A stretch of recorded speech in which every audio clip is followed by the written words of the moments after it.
This episode of Says Who is brought to you by you through your support of our Patreon at patreon.com/sayswho. That is our Patreon, where pretty much every Sunday, not this past Sunday, but pretty much every Sunday, you get this all over again. You get me and Maureen doing a thing we call the Town Watch.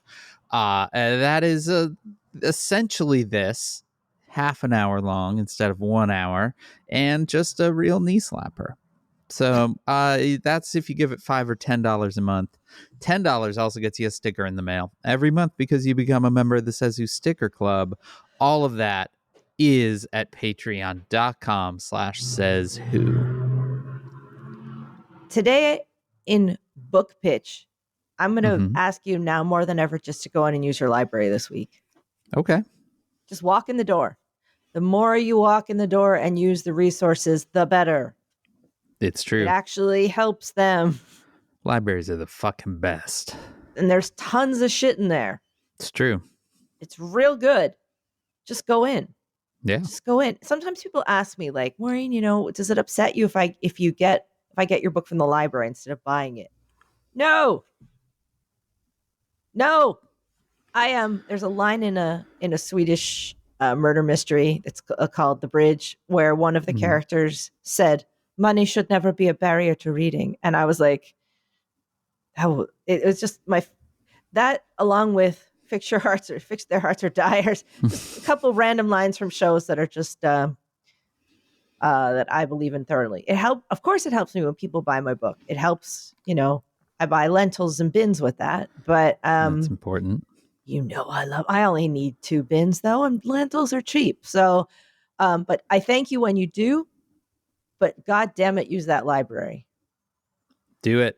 The thing that I think, if you haven't been to a library in a long time, and your mileage might vary depending on your library, obviously. Depending on your library. They have a lot of things that aren't just books. At my library, you can check out knife sharpeners and go home and sharpen your knife. Yeah. You can check out an umbrella if it's raining. You can check out an umbrella and return it later. It's amazing the things that they have able to be checked out. They have had no idea. microphones and shit. You can just check out a microphone. I know that they do instruments and yeah. You play video games. Yep. So just go to the library, hang out, get to know people at the library. Ask your librarian how they're doing, because as I'll get into it, some of them aren't okay and would love your support. For real. All that said, if you do need to buy a book, you can always mosey on over to kickbezosintheballs.org. That's our little bookshop that now has ebooks too, so that's pretty fun. And all sorts of books, all kinds of books. kickbezosintheballs.org. If you're buying things on the internet, you can also go to merch.sayswhopodcast.com, where we have Says Who merchandise. And you can go to shop.dansinker.com, where I sell some patches and some shirts and things like that. So do that stuff. Do it. Hey everybody, it is 12:38 p.m. here on the East Coast, and I'm Lady Big Buckets. And I'm the Fart. Oh boy, hey. We're going to be serving up a little Leonard Skinner on the ones and twos. But first, hey, the Fart, how you doing today? I'm gassy. I don't know. I can't keep this up, Dan. What? I can't keep it up. We're bringing the energy. Can't, Dan. I'll go into a coughing fit. It's that. I'll go into a coughing fit because I still have that. You know how when you recover from the flu, you cough for 9 years after? Yeah. And also, have you seen This Week? I mean, come on now. We were gonna do this. I know. Up. We were gonna just do the whole thing. Maybe we should try singing a little old-fashioned song or something, just to. I don't know, like a kind of a song you'd imagine someone in a boat or in a striped blazer would wear, and they'd sing in front of a barbershop, like, Hello, this week's been great. We're looking forward to the next. It can only get better from here. That's why I sing with Vicky Jacks. Dun, dun, dun. Everything's going great. Ignore all reports to the contrary. Everything's going great. Although we might eliminate several important secretaries of state like education and God knows what else, but everything's going great.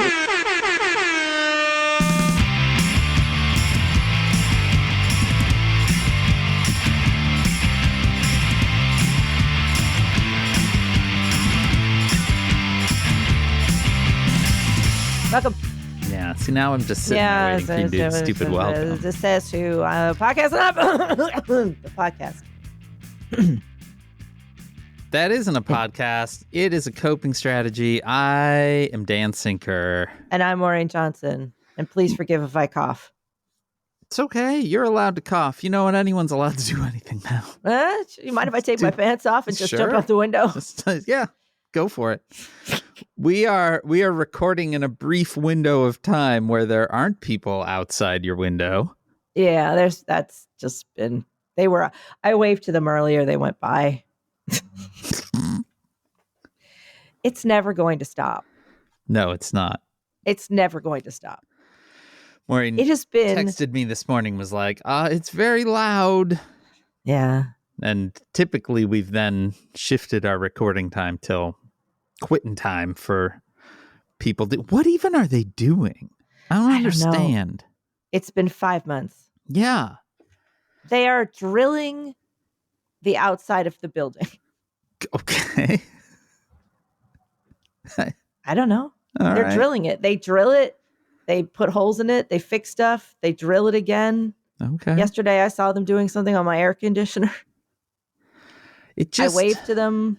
Dexy stands up against the window and looks out at them. You know, she's like, usually there are not people here. They're just part of your family now. They are. Also, it is cold out there. Yeah. It's cold and windy. It looks really scary.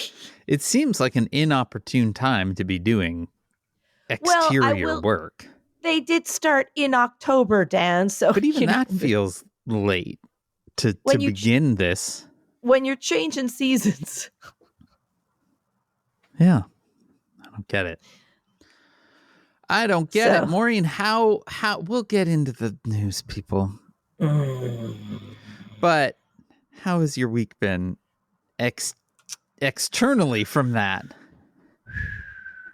Well, a couple things.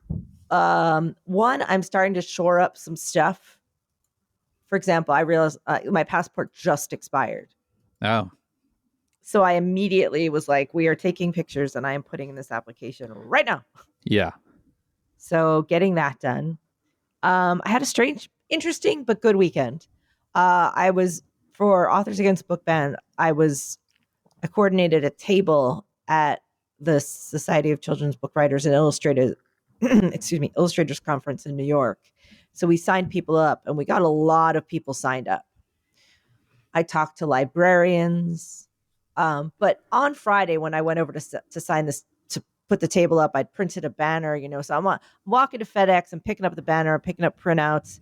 I get a call that something very weird is going on with the case of this elderly woman I'm helping with the case of domestic abuse, where I found out her ex-husband did something incredibly bizarre. So I was like, oh boy. So I called my friend who works in the domestic violence field, who told me about this. Like, she was so upset because a terrible thing had just happened in the law. Yeah. And she was like, I feel like every time I reach for a tool, I'm just grabbing at air. Like that, that this is, she just needed 5 minutes to process because they just gotten the news through a leak. Okay. Like they didn't even get official. It was like a leak. Yeah, of course. She's like, I just found out this happened. It was so huge. She's like, and she's not sleeping. Like she's just working all the time. So I'm doing that. I'm running back and forth from the Hilton. I'm talking to her and I'm like, now I have to ask you this weird. But then she immediately was like, all right, tell me what's going on with you. because she can just switch modes. Like she just keeps going like a truck. It's not good for her. Yeah. And then I was going to call my mother to let her know the update. And then I grabbed my phone because my mother was meeting with the woman I'm helping. So I'm in the cab. I was also doing a lot of this at Whole Foods. Like I walked past Whole Sure. Foods As well, one I walked does. from the Hilton and there was a Whole Foods. I'm like, I'm going to go in and Okay. get a whole bunch of supplements because I got to kick this flu. So I was like, Yeah. I got to get everything you got. What is this? It's magnesium. Get in there. So my friend told me about a supplement. She's like, I was like, fine, I'll buy it. So I'm walking around and I'm having this conversation. My friend is crying and she's like, okay, now I'm going to give you all this advice. I get in the cab because the bag is heavy and it's cold. And I'm not supposed to be walking around because I'm just recovering from the flu, even though I have been. Yeah. And I go to pick up the phone and they're like, hey, so-and-so was kind of near that crash. And I was like, what are they talking about? And I go through my text and it's because a plane has crashed No. Yeah. in Northeast Philadelphia Yeah. on a street I know very well, quite close to my high school, and also very close to where my mother is at a diner with this friend. And like, so I'm like panicking, calling her, and she's like, oh, we're almost finished. I was like, you're okay? And she's like, what are you talking about? I was like, a plane has crashed. She's like, we did hear a bunch of sirens. I was like, that would be it. That would be it. Yes, the plane just crashed into like a major intersection in Northeast Philadelphia. A medevac plane. It was so horrible. But anyway, I still don't know if they know why that crashed yet. That was Friday night. Like I got home and I felt like my eyes were spinning in different directions. I was like, what's happening? The doctor did say to take it easy for this next week. And I think I'm doing it. I think I'm crushing it. You're just doing it. Everybody feels like this now. Yeah. Everyone does feel like this right now. It has just been remarkably hard to concentrate. Like, just I had to get something done for the next episode of Rebel Spirit, and it had to happen last week, or we will be running late on our deadlines. And it felt like a miracle that I had the 4 or 5 hours of brain time that I needed to get it done. And it's like I went into a fugue state because that was the only option.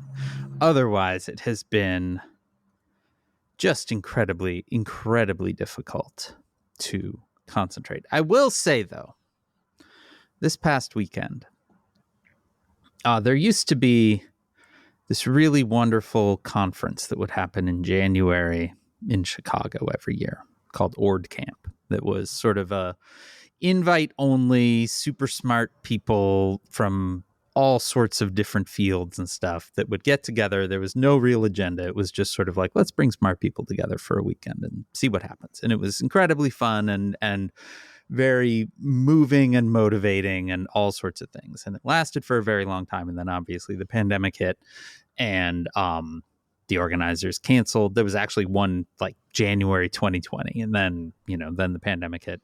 There hasn't been one since. And very recently, the organizers sort of announced, hey, you know what, we're not going to do this again. And so a bunch of attendees sort of stood up and were like, let's just roll our own here. And so sort of a mini version of this was this weekend. And cool.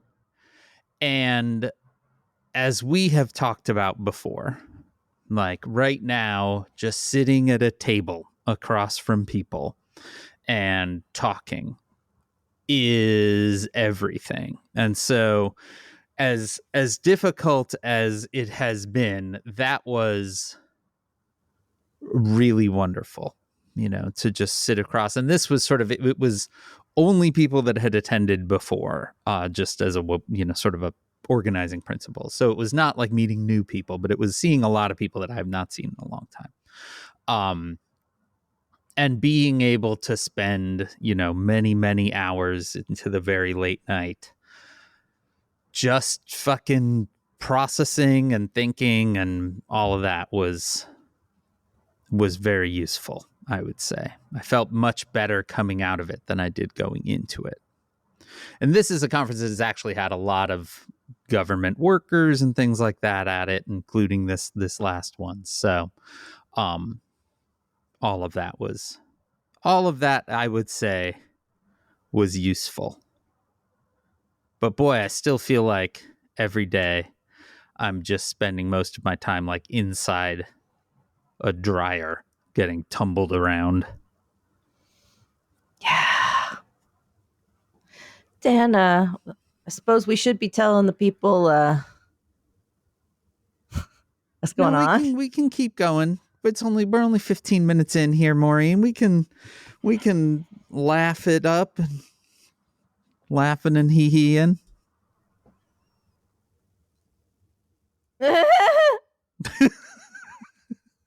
Oh boy. This is the Le Deluge. You know, this is when it they are grabbing us right now and shaking us. Oh, so you're just going for it here. I thought we were gonna. You're just going. No. You're going right in. No, I'm just saying how I feel. Yes. Okay. Great. Like they're grabbing us right now and they're shaking us, and it's hard to get stuff done. Yes, extraordinarily so. So I just want to say, if anyone is feeling brain foggy, yep, just like you can't quite make everything click. Yeah. I also occasionally have to stop and remember that, because I'm like, I here's what I do a lot, Dan. Yeah. I'm the only one that's being slow right now. It's because I'm the worst person in the world. Right. And I kind of have that moment where I'm like, I self-chastise and just go, wow, see, the problem is me. Yeah. I don't think it is, though. No, it's definitely or at least not. I am only a small part of a bigger problem. I got that going for me. Yeah, it's not just you by a lot. And I would say that to everyone listening. It's not just you. Like right now is very, very, very difficult. Yeah. To do anything. Which means that everything that you are doing is worthwhile. Yeah. If you're, you know, anything. Mm-hmm. It feels very akin to those first days of COVID. You know, where everything locked down, information was very difficult to come by. Everything felt toxic, you know, and, you know, we just had to sort of muddle through. Feels very similar to that, honestly. I have a little additional confusion because I'm doing it. Like I said, I basically got flu the day before the inauguration, and then I had flu over it. So that a whole first week I had flu. And the doctor said, you know, you're going to be fully sick for a week. And then the next week, you're kind of like you're going to drag for a week or two. And there was so much to do that as soon as you know, that's the thing where as soon as you feel better, you're like, now I will do things. And then I just kept coughing and getting headaches, and like my throat would hurt. And I was getting so tired that I just like one day I just sat and I was like, I just need to sleep. And I just slept for 2.5 hours. So there's an additional confusion of like flu sleepiness where I just kind of like, and I can't figure it out. I'm like, is it because everything's collapsing, or do you just have the flu, or is it both? Like, why do I keep falling asleep, or just like not feel like I'm completely focused? Yeah. So I keep trying to switch back and forth. Like, well, I wonder what's going on with me. Like, why am I failing? But then I'm not. I mean, I will say, as a control group in this experiment, because I did not have the flu. Right. Everything you're describing is also what I am experiencing. Great. It's good to experience things with other people. Yeah. Holding hands. Just one-on-one, person-to-person, share information. Because I was sick, we couldn't really go out and do very much. Yeah. So Oscar just looked at me. He's like, why don't we do a puzzle? He loves a puzzle. So I was like, I pulled out one of the puzzles we'd given as a gift, and I was like, let's fucking do this puzzle. We did a puzzle. That's fun. Like, we just turned on some music and did a puzzle. What was the puzzle? What was on the puzzle? Frankenstein, the story of Frankenstein. Well, it's nice.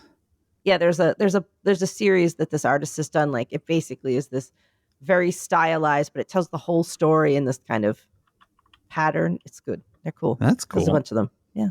I hope he does a Great Gatsby one, because if he does, I need that. I should look that up. I should look it up. This is like a series of book puzzles. Yeah. Oh, it's cool. See there. There's the because we have Dracula as well. They're very cool and gothic, and yeah, they're good. Well, I'm gonna look That's and see. awesome. You keep talking. Let's see here. At this same conference, I also did a puzzle for a bit. One of the things that this place has always had, like, is tables with just stuff that people can work on together. And in this case, there was a Star Wars puzzle that had been appended. Maureen, you look so fascinated. You have this like gaping look. Your eyes are flashing across the screen. Your mouth have the Great is Gatsby. agape. Well, get that cool. shit on order. Yeah, hold on. Let me make sure I'm getting it from bookshop.org. He also, is this the same guy that did the art of the Harlem Renaissance? Oh, what's this? Ooh, what's this? This is $100, but it's a beautiful illuminated edition of the Great Gatsby. Ooh, that's beautiful. I'm sorry. I got entranced. That's okay. Get a puzzle. Yep. My problem is we don't really have anywhere in our life that we can do a puzzle unless you're sitting down and doing the whole thing in one shot. I'm getting the puzzle right now. All right. Do it. Sometimes you got to get the puzzle. All right. Let's see here. Getting the puzzle. It's beautiful. It's beautiful. It's a beautiful puzzle. You're going to love this puzzle. Keep talking. I mean, I guess while you're ordering the puzzle. Yep. Yep. No, maybe it's time to shift to the news. Nope. All right, great. Got myself a puzzle. All right. Where do you do puzzles? That's what I want to know. Where do you do a puzzle? Do you do the whole thing in one shot? We have a very large table. Hmm. We have like an 8-foot farm table. Yeah. We have a very large table as well, but half of it is always covered with shit because we don't have like an office or anything. Right. So it takes the place of that. That's where the bills go and the various bits and things collect. Then can I recommend a puzzle tray? Have you ever seen these? No.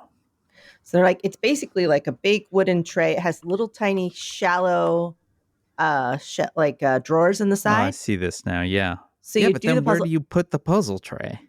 You just lift it up and move it around. Like you can just set it down somewhere else. You could slide it under a sofa. You could slide it under a bed. You know, like just pick it up and move it, and you can keep the pieces in the drawer. I bought one for my mom, and I found it, and I think she used it for a while, and then I found it in the house next door where, with all the air fryers. Yeah. So I could give it to you, but it's too big to send it to you. It's okay. You don't need to give it to me. You want me to? I'm going to get and put in the car and drive it to your house. No. I mean, if you want to come over, that would be great. Just bring you the puzzle tray. Just dump it out front and then peel out and go. Not even visit. You know what's been happening in our neighborhood lately, slow down, Maureen? Just slow down. Just foomp. Maureen, hey, come in. Foomp. Just drive right back. You know what's been happening in our neighborhood? And it feels like a throwback.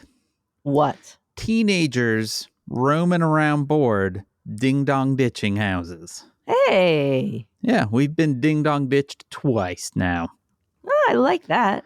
Yeah, and I it's annoying as fuck, but I also want to be like, you kids are adorable.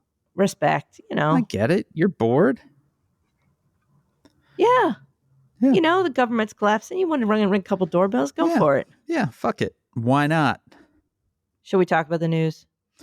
I mean, where to start, Maureen? What is news?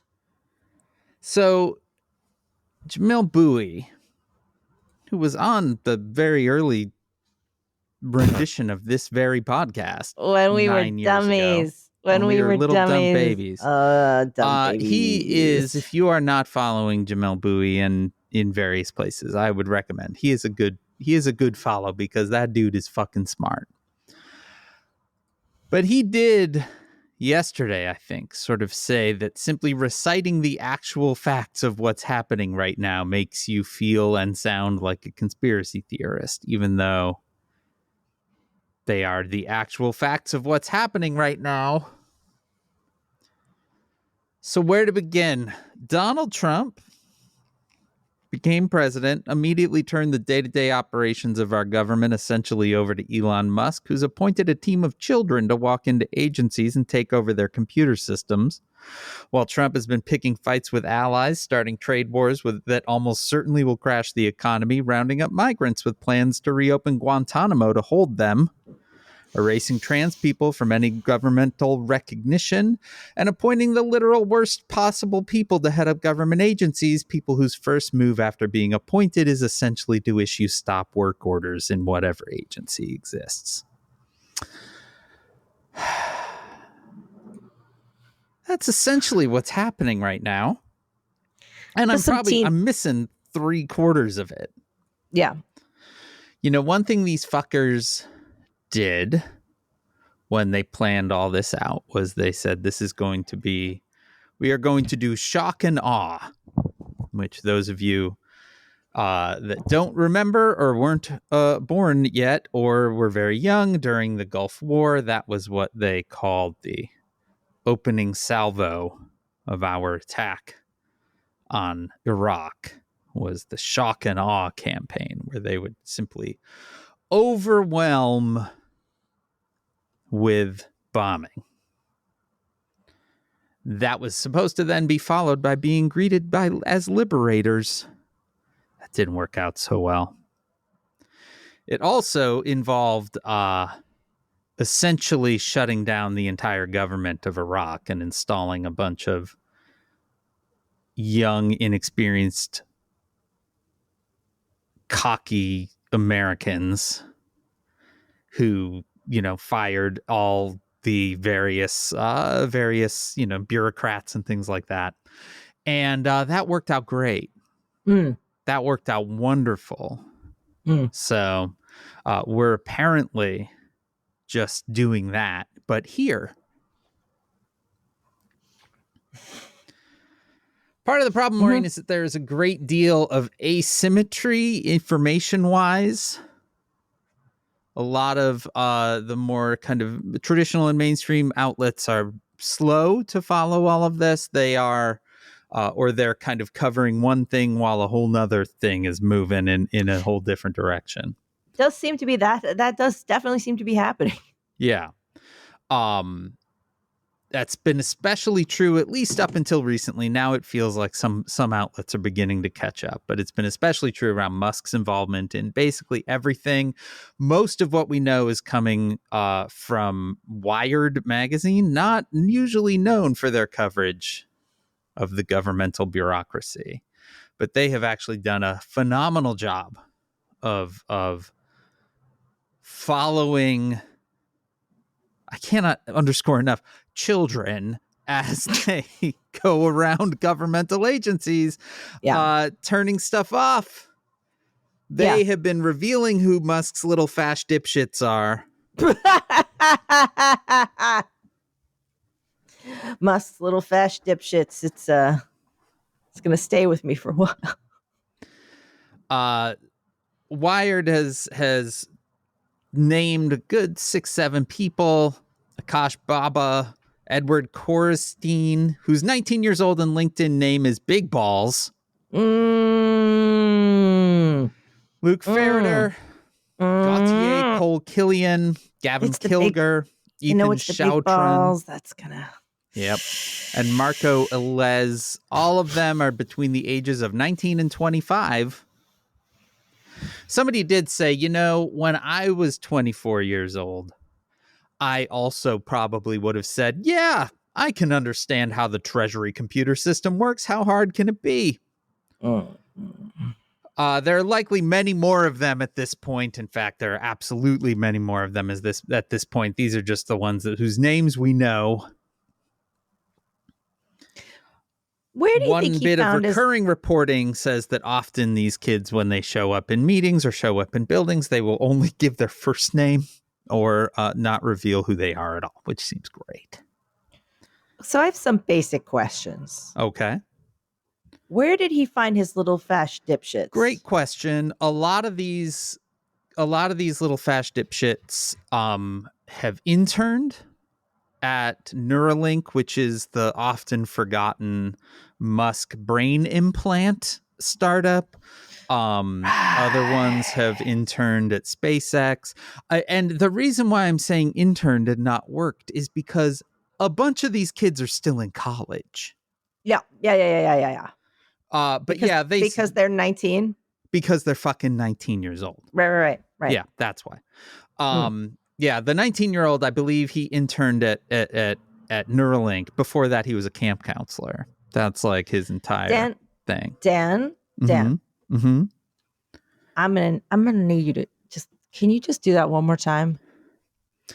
I want to hear it again. I just want to make sure I'm just... The 19-year-old kid, this is again from Wired's reporting, interned at Neuralink this past summer. His other parts of his resume include being a camp counselor. I have a 19-year-old child, Maureen. I think the world of him. He is amazing. I would not put him into a governmental building. I'd thinking he would know anything about anything, and he knows a lot about a lot. He's pretty smart. Yeah, but no. But anyway, these little fash dipshits have taken control of the Office of Personnel Management, the General Services Administration. They've gained access to the Treasury Department's payment system, which, as Wired points out, potentially allowing them access to a vast range of sensitive information about tens of millions of citizens, businesses, and more. Wire continues to say on Sunday, CNN reported that Dodge personnel attempted to improperly access classified information and security systems at the U.S. Agency for International Development.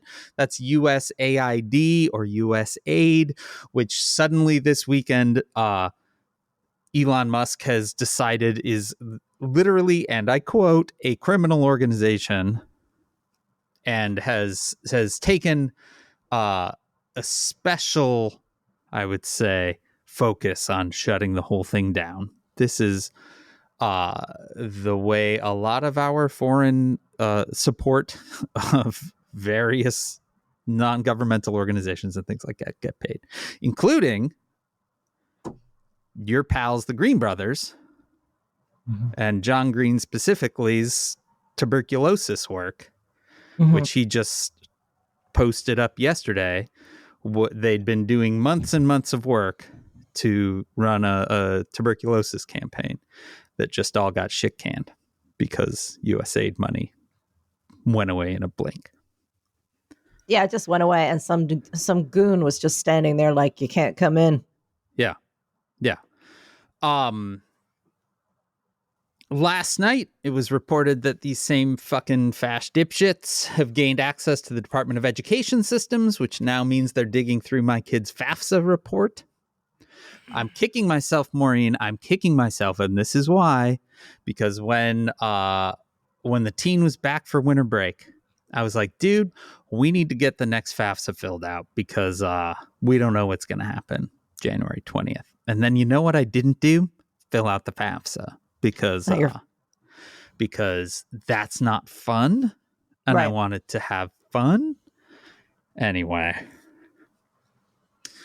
At least these folks probably know something about the FAFSA form since most of them are in college or very recently out of college. Yeah, so they filled one out. Nah, these dipshits didn't fill it out. That's true. Good point. That's a good point. Although a lot of places just require you to fill out the FAFSA either way. Listen, the staff did that. That's true. This is a side note, Maureen, but I learned,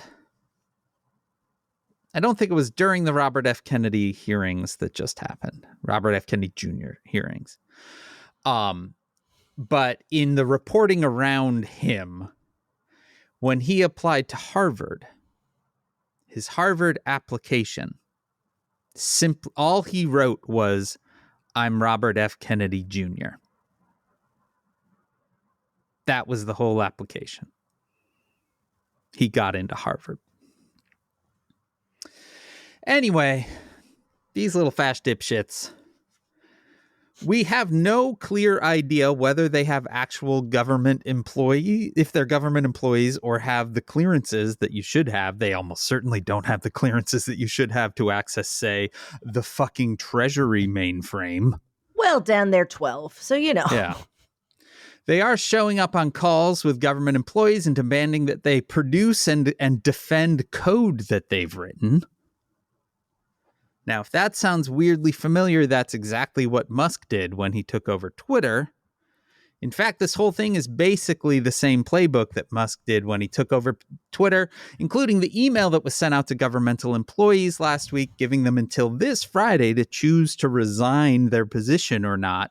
That email subject line was "a fork in the road," which is the exact same subject line as the email that he sent out to all Twitter employees. The only difference between the two, Twitter employees had to opt in to stay at Twitter. Governmental employees have to opt out to resign their position. By the way, if you're a governmental employee listening to this right now, don't resign. Because you have no real guarantee that any of this shit's actually that they've said is gonna happen. Don't do it. Anyway, the difference, Maureen, is that when Twitter broke after Musk fired 80% of the staff and started randomly unplugging things, all that happened was that Twitter became shittier.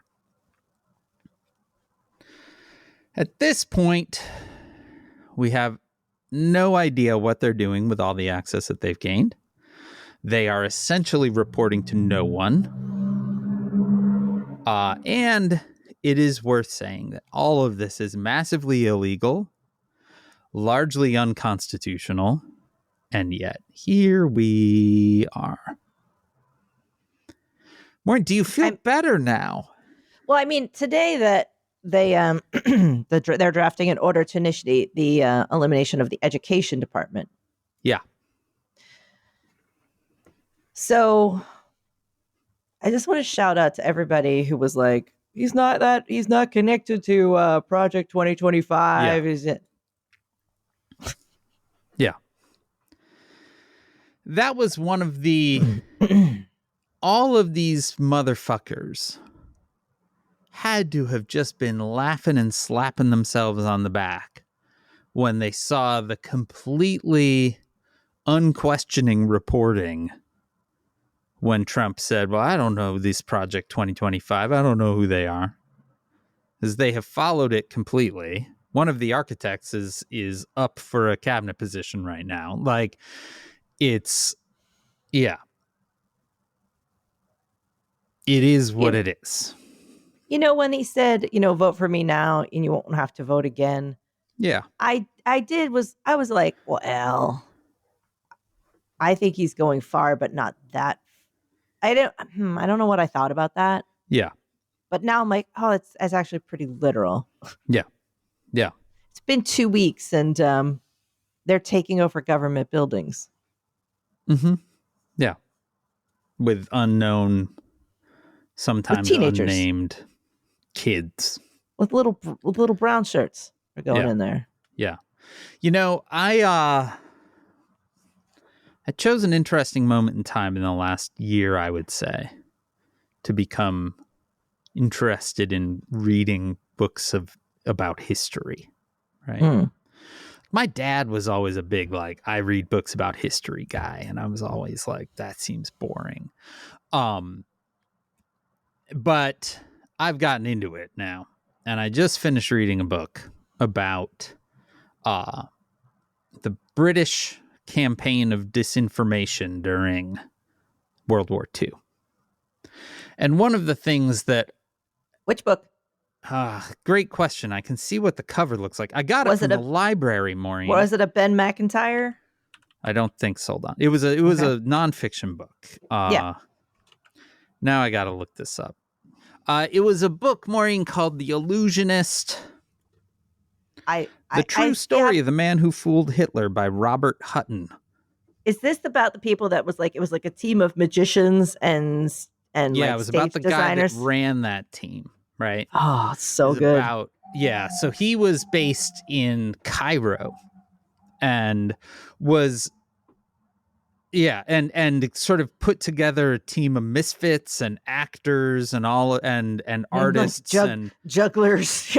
yeah, like literally just like the weirdos. He was like, let's figure this out. Like let's figure out how to trick the Germans, right? Because the Brits were getting fucking hammered, right? Like they were losing every fucking battle. Like it was not looking good. And so they just started this kind of disinformation, misinformation campaign. And one of the things that was interesting about it was never about fully revealing information, right?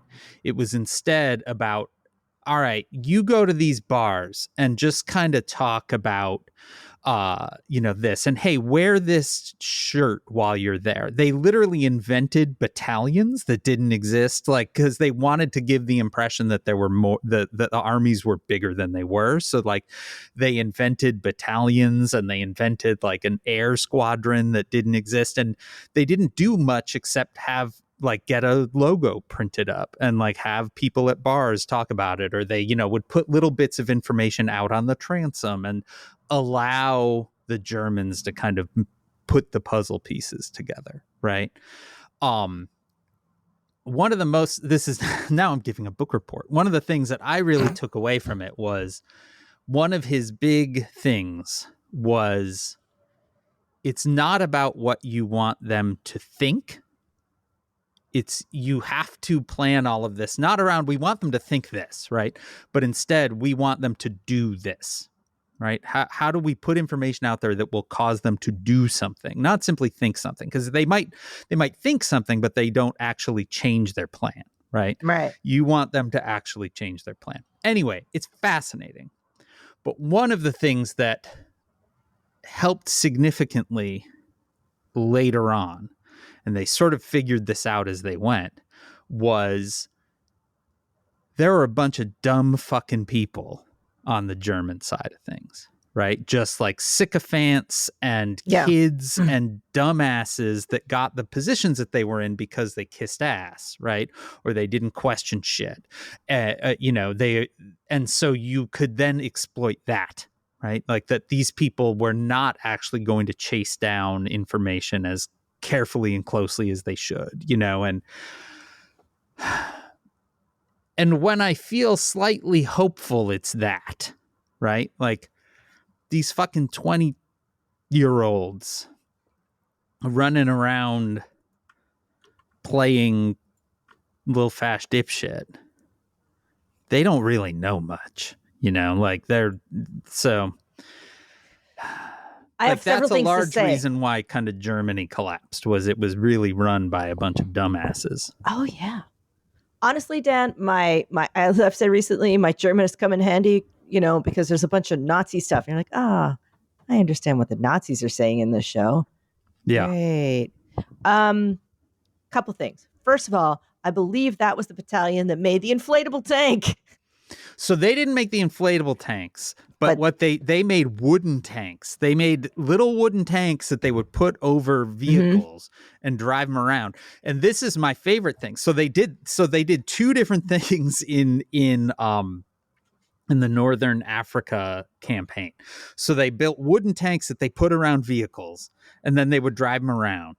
And then where the actual tanks were, they built wooden trucks that went over the tanks, so that from above it looked like over here were the tanks and over there were the trucks, like the supply trucks and shit like that, when in fact the exact opposite thing was true. That's because the theater kids. Yeah. Okay. They had this one like set dresser guy who was in charge of camouflage stuff. And so like they would sit down with him and be like, hey, we need to make it look like this rail yard has been bombed. And he'd be like, we're on it. And so then they would, kind of make it look like the rail yard didn't work, and then they would get stuff in through the rail yard. Somebody made an inflatable tank. Yes, I think so. The Americans, once they came into the mix, were super into this, and there were definitely inflatable tanks. I feel like I knew about the inflatable tanks, so my guess is that's probably American lore. Okay. But yeah, the Brits, they were all about building these like flimsy ass wooden shit. That's amazing. Yeah. Theater kids will beat them. Also, were they connected to mincemeat at all? Yes. Okay. This now, is the diver. The dead guy. Yeah. So Operation Mincemeat, in short, was they basically are like, we're going to get a dead body, like a plausible dead body. They had to really research this body and like keep it at the right temperature. But first, before they found the body, they built a whole guy. Like they made up a guy using like sourced info. They spent a lot of time making up this fake guy. Yeah. So that if you tried to research this guy, you would find things. Yeah. They planted like photos of real unconnected people in his pocket. And then they kind of created some documents. Yeah. Dressed him up like he'd been a pilot that had fallen from a plane or a crashed plane. Yeah, it was either a plane or it was a boat. I forget which one. But yeah, he was going to be found in the water. And then they kind of figured out some tides and what might be a good area to drop him. Yeah. But they needed fresh body. They get all this ready. They dressed him up. When the time was right, they had the legend. They had the props. They spent forever making these props and like designing the props so they would be like exactly aged right. Yeah. Dressed the dude and dropped him in the water. Yeah. And then just waited to see if he'd be found. Yep. And he was. Yeah.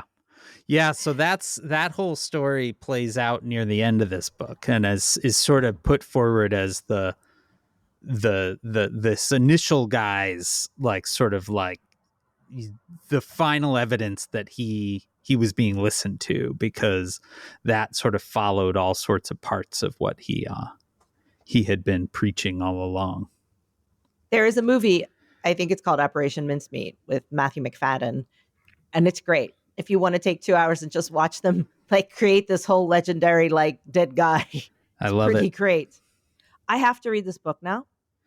It's good. It's a bit of a dry history book, I like it, but it's good, and there's a lot of really fascinating shit in it for sure. I've never been a World War II guy, right? And I like spy stuff.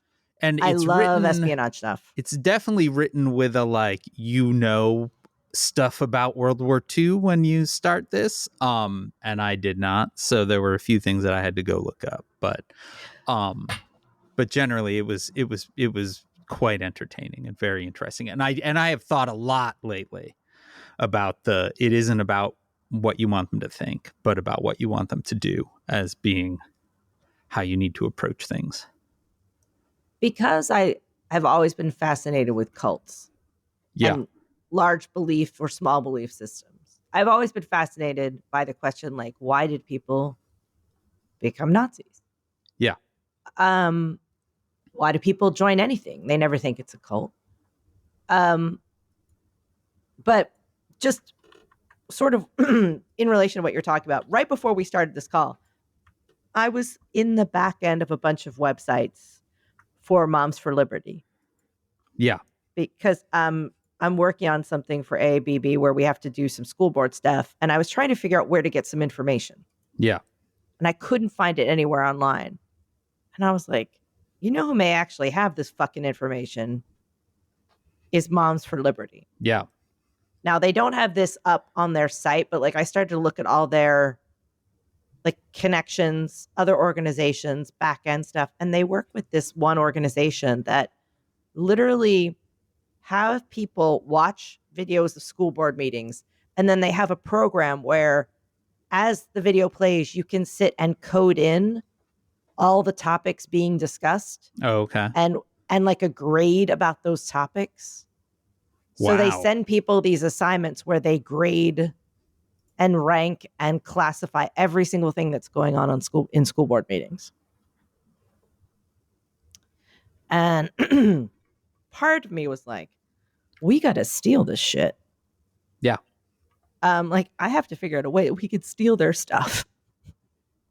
Oh, like steal their actual logged stuff? Or no, like just Or their just plans steal their and like approach? yeah, steal the approach. I don't Yeah. think we need necessarily all of that, but like because I need a bunch of information and I'm like, I don't know quite where to get it. Right. There may be tools in here that we can lift.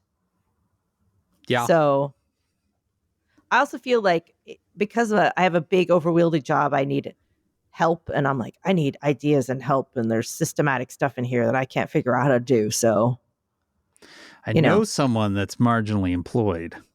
Perhaps you should have a conversation. Maybe that person and I could talk for an hour and it might fix a lot of problems. Yeah. I'll put you in touch. Tell me when that guy's free. I will. Maureen, I want to maybe end on a high note. This is the New York Times. Did you get my joke?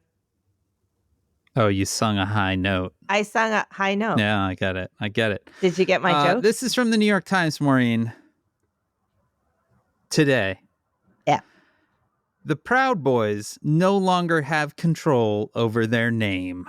Hey. Under a ruling by a Washington judge on Monday, the infamous far-right group was stripped of control over the trademark Proud Boys and was barred from selling any merchandise with either its name or its symbols without the consent of a black church in Washington that its members vandalized. In June 2023, the church won a $2.8 million default judgment against the Proud Boys after the organization's former leader, Enrique Tarrio, and several of his subordinates attacked it in a night of violence after a pro-Trump rally in December 2020.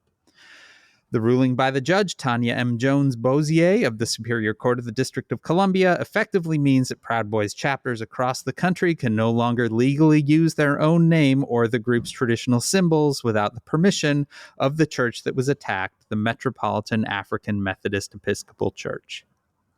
The ruling also clears the way for the church to try to seize any money that the Proud Boys might make by selling merchandise like hats or t-shirts emblazoned with their name or with any of their familiar logos, including a black and yellow laurel wreath. Aww. Yeah. Gee whiz. Yeah. Dan, while we've been talking, there's been breaking news. Oh, no. We were ending on a high note. The FBI is suing the DOJ. What? The FBI is suing the DOJ. FBI on behalf class action complaint. FBI agents, yeah. Investigation of persons suspected. I see what this is. So because they're trying to find any FBI agents that worked on the January 6th case. Yeah. I think that is what they're saying. Because right now they are specifically targeting FBI agents who worked on the January 6th case. That reminds me, Maureen, I know we're running out. Yeah. But we haven't discussed the Drizz.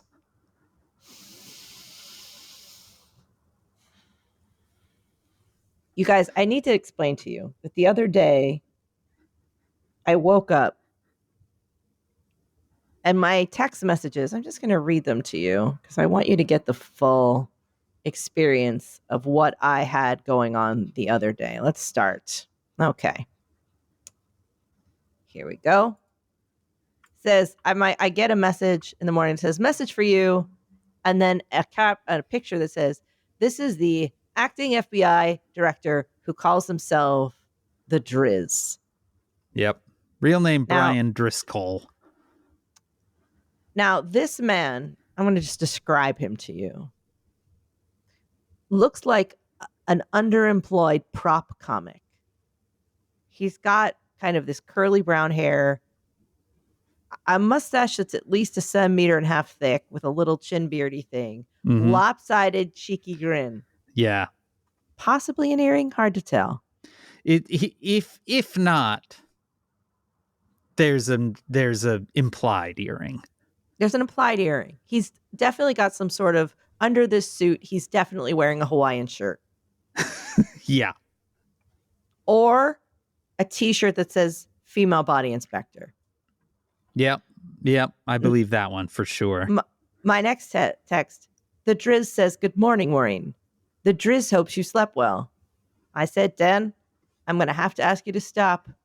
I'm going to need you to back up, Betty. The Driz hopes you have a great day." Then I got another photo of the Driz. And I said, "Hey, buddy, how long is this going to go on?" Then I got an upside down picture of the Driz.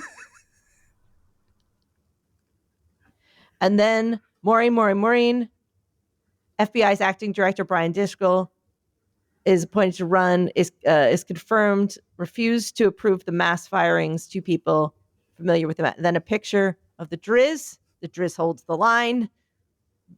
Then we got into the big balls. Yeah. So that was, he was so happy about the Driz. Like the Driz. Here are the things about the Driz that maybe you don't know. Okay. So the Driz is the acting director of the FBI. That's because Kash Patel still has not gotten his Senate confirmation. The Driz is the acting director of the FBI, the Federal Bureau of Investigations. Mm. He was not supposed to be the acting director of the FBI. He was supposed to be the acting deputy director of the FBI. But when the White House published their stuff, they accidentally said he was the acting director. And they never changed it. I just broke my desk. I just cringed so hard. I just cringed so hard that I shrimped up and I lifted my knees and it lifted the glass top off my desk. So yeah, the Driz was never supposed to be the acting director, but was named the acting director purely by sloppy work. Dan, we haven't mentioned all the money getting shut off this week. Remember how that happened? Yeah, I remember how that happened. We didn't even discuss that. They shut off 11% of the economy, how all the payments were going to stop. Yeah. And everyone's like, all payments just stopped. And then they were like, "Our bad." And then they turned the payments back on. Yeah. Do you remember when that happened on Monday? I do. Yeah. So anyway, the Driz, they want to fire a lot of people from the FBI. They floated the idea of anyone that worked on any of the January 6th stuff, which is thousands of people. The Driz refused to go along with the mass firing. Sent an email out basically letting people know that this was happening, but also was like, and yes, correct, I would be one of those people as well, right? Because he has worked on January 6th. So the Driz has been holding the line. Now, yeah, FBI agents sue Justice Department to protect identities of January 6th agents. It's going great. Hey, Dan. Huh? Guess what I'm starting? What? New boyfriend list. The Driz is up there. The Driz is the first. For sure. Yeah. I you know what's funny is that was my very first thought. Was this is our first boyfriend of this new administration. Now, here's the thing, Dan. I can't add, say, big balls because he's 19. Yeah, that's creepy. You know what I mean? Yeah. It's got where these little fash dipshits are too young to be on the boyfriend list. I respect that though. Because they are teenagers. Yeah, I respect that a lot.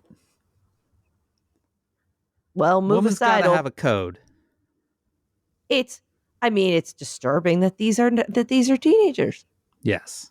However, the Driz on the list. He's in. The Driz is in. Says Who is made possible by you through your support of our Patreon at patreon.com/sayswho. It's our Patreon where pretty much every Sunday you get this all over again. If you give it the $5 or $10 a month level, that $10 also gets you a sticker in the mail. Because you become a member of the Says Who Sticker Club. Our theme music is performed by Ted Leo. Our logo is designed by Darth. You can contact us at sayswhopodcast.com on Blue Sky, at sayswho at omfg.town on Mastodon. You can email it, hey, that is HEY at sayswhopodcast.com. You can join the discussion on Facebook at /group/SaysWhovians. Our Facebook group is moderated by Janice Dillard. Interesting Facebook information from Janice this week. She has noticed a marked increase in posts and comments that need approval before they will go up, and all of them have to do with how do we fight back against Elon Musk's takeover of the government and shit like that. So that's been a fun little side adventure on our end. So we are actively trying to figure out the best approach to Jesus. migrating this community somewhere else.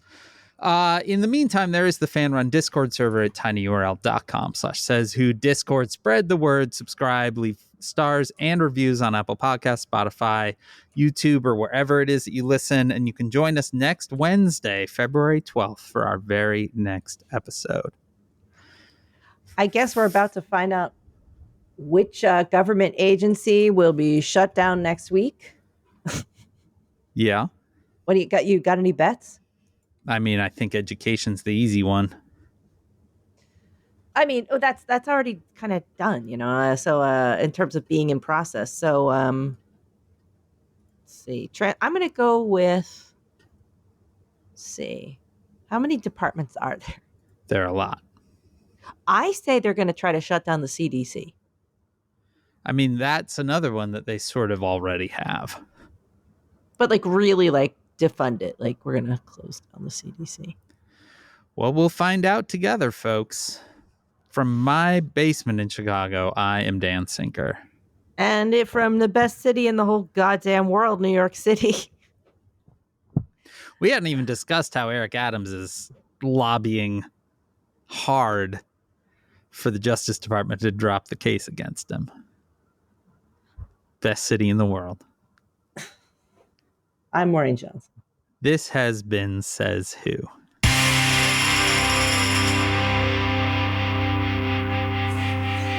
It's gonna be.